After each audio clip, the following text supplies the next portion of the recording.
Alors, ma première question est vraiment très simple, Hicham. C'est pour l'écrivain que vous êtes, qu'est-ce que signifie exactement le mot incertitude? Qu'est-ce que ça charrie? I think Alors, for me, il me semble uncertainty que as le a mot writer incertitude, et là je parle en tant is a qu'écrivain, word that is ce mot related est un to mot qui those est other lié complicated fortement à words like d'autres mots fort compliqués, tels que frustration la frustration, or tels que boredom. l'ennui. In other words, I think Autrement our dit, je suis culture convaincue que notre has culture developed a phobias développé to these des states. phobies vis-à-vis de ces We are différentes told façons to get d'être. rid of On our nous dit, frustration par very exemple, qu'il faut quickly, se to débarrasser de cure la ourselves frustration, qu'il faut se of guérir de la boredom frustration incredibly et de quickly. l'ennui. Et il faut arriver à le faire très, très And rapidement. uncertainty, I Et think, is very l'incertitude, much à one mon of those sens, fait things, partie de belongs to that ce family. groupe, de cette catégorie And ou de so I cette actually famille. see them Et as, donc, in the finalement, je les abstract, vois I see them comme as faisant partie d'un monde abstrait. creative Je, spaces. je les vois In other malgré words, tout in comme étant des my espaces own work, créatifs. C'est-à-dire que dans mon whenever I'm travail, lorsque frustrated je suis frustrée, or ou uncertain quand or je suis bored, incertain, ou those quand are je very m'ennuie, helpful, ce sont des états very d'être helpful qui m'aident indicators to énormément. tell me that Et ce sont something des isn't quite indicateurs qui right me or I permettent need to de voir reconsider que something. quelque chose ne tourne pas rond, So, as a qu'il y writer, a un I have had problème. to Et donc, en cultivate tant the qu'écrivain, j'ai vraiment endurance of dû uncertainty. cultiver cette capacité à gérer et à travailler avec Ok. l'incertitude. Justement, la deuxième question est tout à fait dans le sillage de ça, c'est-à-dire vous parliez de frustration et d'ennui. L'incertitude, c'est aussi ne pas savoir, c'est aussi l'inquiétude, c'est aussi le risque. Picasso disait que si l'on savait ce que l'on va trouver, ce ne serait plus la peine de créer, ce ne serait plus la peine de peindre, ce ne serait plus la peine de chercher.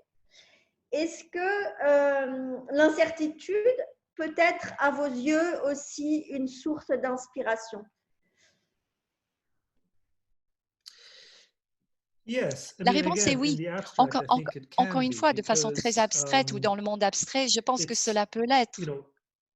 in order for Parce it que to be a source afin of inspiration, que one ce soit needs une to source find the d'inspiration, on stamina a to besoin de sustain it. trouver I think one of the interesting things about l'endurance pour uncertainty travailler avec. is that Lorsqu'on it parle does need a d'incertitude, certain par kind of exemple, stamina. il faut quand même de l'endurance It isn't pour necessarily a very pouvoir easy or comfortable œuvrer thing avec. to Ce n'est pas sustain. très facile But d'œuvrer, to d'avancer be à able côté to de sustain it and l'incertitude. find Mais pour curiosity pouvoir continuer avec and wonder l'incertitude and et y exploration and trouver de la opportunity in it, curiosité, I des think is opportunités, central ou y associer des opportunités, je trouve que il est absolument making art. I think essentiel. it's really C'est une in chose fact, essentielle si I on think veut I would faire go de as l'art. far as saying J'irai that même plus loin, j'irai jusqu'à dire que uncertainty l'incertitude, is c'est quelque conscious chose qui est conscient. of the L'incertitude en tant que distances that telle est exist consciente between des things. distances qui And existent it entre les isn't choses. uncertainty Et isn't pour moi, resolved above l'incertitude those distances. n'est pas And I would résolue say et that the entire ne history of résout art rien par rapport aux is distances. thinking about Et that, this distance, the l'histoire de distance l'art, between c'est one justement person and cela, c'est another, le fait de penser à la distance between entre une personne what et I une am autre, et thinking de penser à la and distance how I'm entre ce que articulating je it, or pense how et I'm comment je feeling and how I l'articule, comment articulate it. j'exprime ce que je suis The en train de distance penser.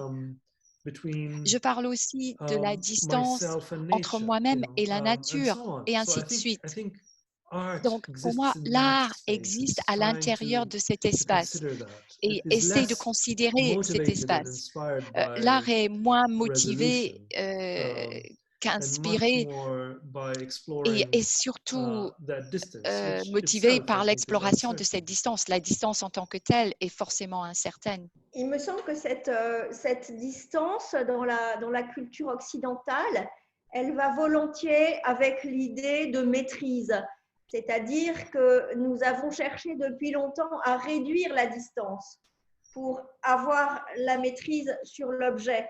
J'essaye de comprendre ce que vous pensez au moment où vous parlez. J'essaye d'avoir la maîtrise sur la nature. J'essaye d'avoir la maîtrise sur la science et le contrôle.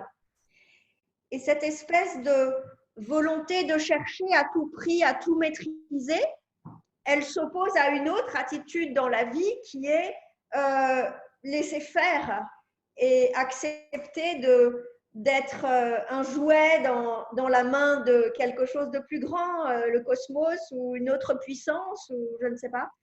Entre ces deux attitudes contraires, est-ce que vous croyez qu'il y a une troisième voie qu'il serait judicieux pour nous, les humains, d'explorer maintenant? Est-ce qu'il y a une troisième voie possible et une troisième voie souhaitable? Alors, je pense que vous avez tout à fait raison. Je ne suis pas sûre que ce soit exclusif ou spécifique à une culture. Je pense que c'est quelque chose qui est universel. Nous avons tous, en tant qu'êtres humains, ce désir que de limiter la distance ou de créer des ponts, de dominer et de mesurer aussi, d'introduire des certitudes, des choses spécifiques, de résoudre tous ces problèmes de distance. Et je suis d'accord aussi avec ce que vous dites lorsque vous dites que ce n'est pas forcément toujours l'approche la plus intéressante, parce que j'ai l'impression que ces distances sont viables. Ces distances permettent l'exploration et ce sont des distances qui sont propices à tout un tas de choses, à révéler tout un tas de choses intéressantes sur les êtres humains, sur le monde, sur notre façon de nous interagir, pas seulement avec notre présent et l'environnement, mais cet événement si curieux que nous sommes en train de vivre en tant qu'êtres humains, avec tout un tas de choses qui se passent dans le monde. C'est-à-dire qu'à partir du moment où on est un être humain, à partir du moment où on est né, on est dans un théâtre, dans un tas d'événements dramatiques qui ont lieu et on est impliqué de façon très, très étrange et de façon parfois qui n'ont pas beaucoup de sens. Regardez cet événement si compliqué que nous sommes en train de vivre. On pourrait presque sélectionner des frères et des sœurs à travers l'histoire qui nous remplirait de fierté. On aurait vraiment un sentiment de voir la lumière ou d'avoir des êtres humains qui émettent de la lumière, mais on peut aussi choisir des frères et des sœurs qu'on pioche dans l'histoire qui vont nous remplir de honte, de tristesse et de désespoir. Et on pourrait être vraiment frappé et confus en les observant. Et je pense que l'une des choses intéressantes lorsqu'on se positionne en tant qu'être humain, et je n'aurais pas choisi d'être autre chose, même si j'avais eu le choix, je suis vraiment ravie d'être un être humain, essentiellement pour cette raison-là. C'est que justement, cela m'implique au sein d'une histoire très complexe, une histoire qui est bourrée d'incertitudes. Ces distances dont je parle en fin de compte, qui existent entre nous et nos êtres brutaux, ces distances ne semblent pas si énormes. Et on pourrait regarder les distances entre nous et nous en tant qu'êtres meilleurs. Elles ne sont pas forcément énormes, mais elles sont difficiles à mesurer. Donc, vous voyez que je suis moins intéressée par le fait de parcourir la distance que par la collapsologie, etc. Je suis surtout intéressée pour explorer ces distances et voir ce que ces distances peuvent révéler. Donc, je ne suis pas en train de faire une pub, je ne veux pas forcer cela, obliger tout le monde à tenir compte de mon approche, parce que ça demande de l'énergie, ça demande de l'endurance, comme j'ai dit.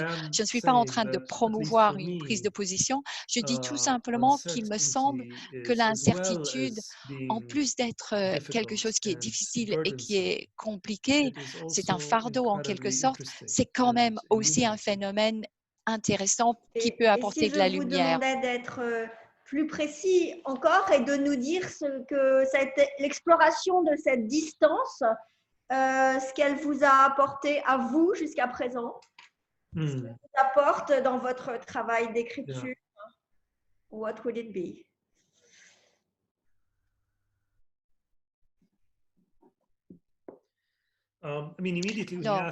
Aussitôt, lorsque vous me posez cette question, il y a deux exemples qui me viennent à l'esprit.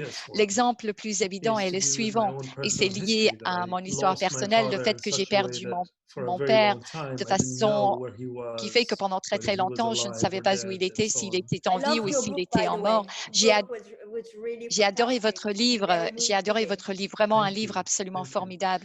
Merci. Alors, si vous avez lu ce livre, vous saurez effectivement qu'il s'agit d'explorer l'incertitude, l'état de l'incertitude, justement. Et cela m'a fait penser à tout un tas d'autres choses qui nous impactent tous, liées à l'amour, la perte, l'intimité, ce que cela représente. Et aussi le fait d'être quelqu'un qui hérite d'une histoire compliquée sur le plan personnel. Ça, c'est un point qui me vient à l'esprit.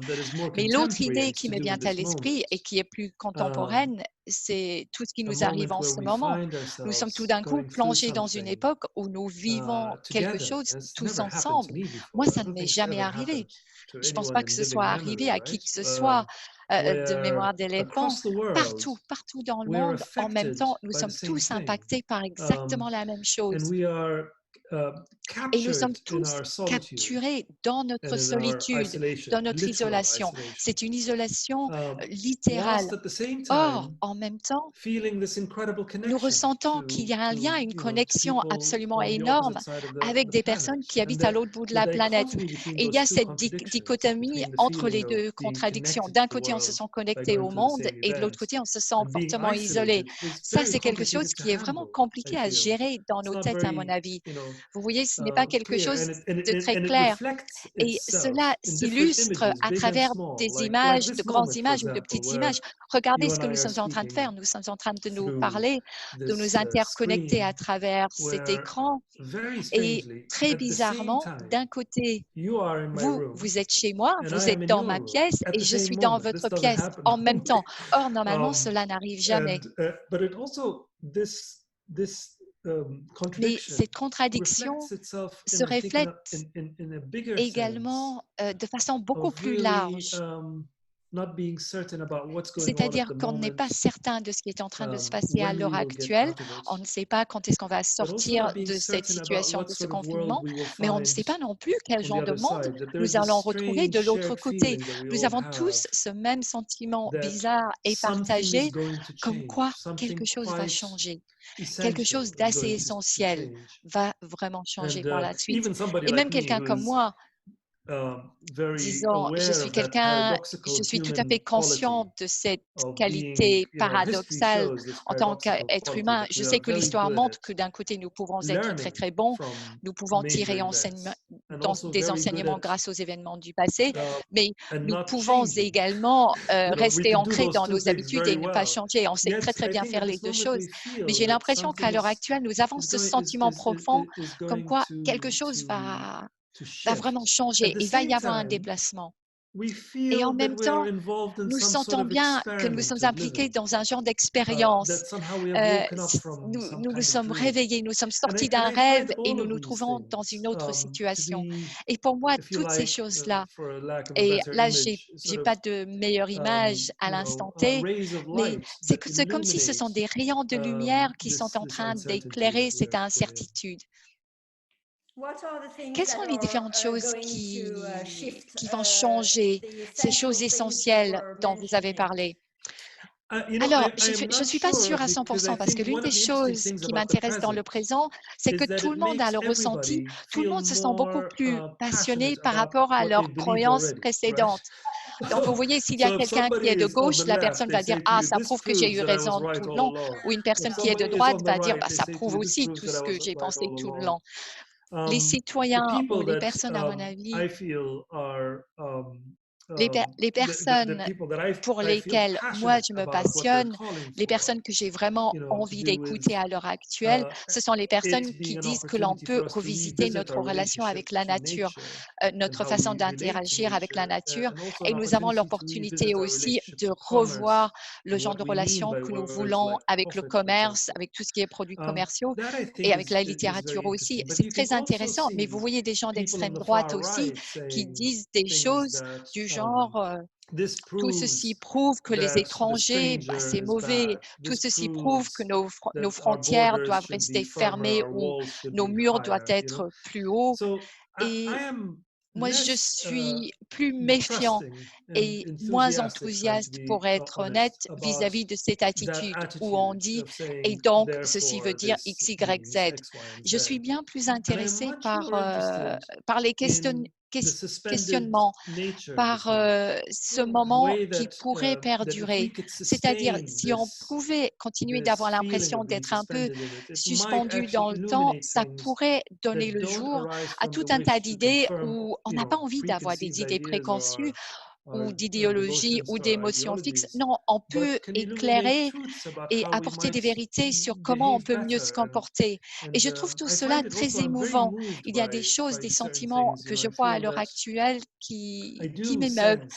Et je ressens qu'il y a tout d'un coup plus de passion authentique vis-à-vis de la gentillesse, par exemple.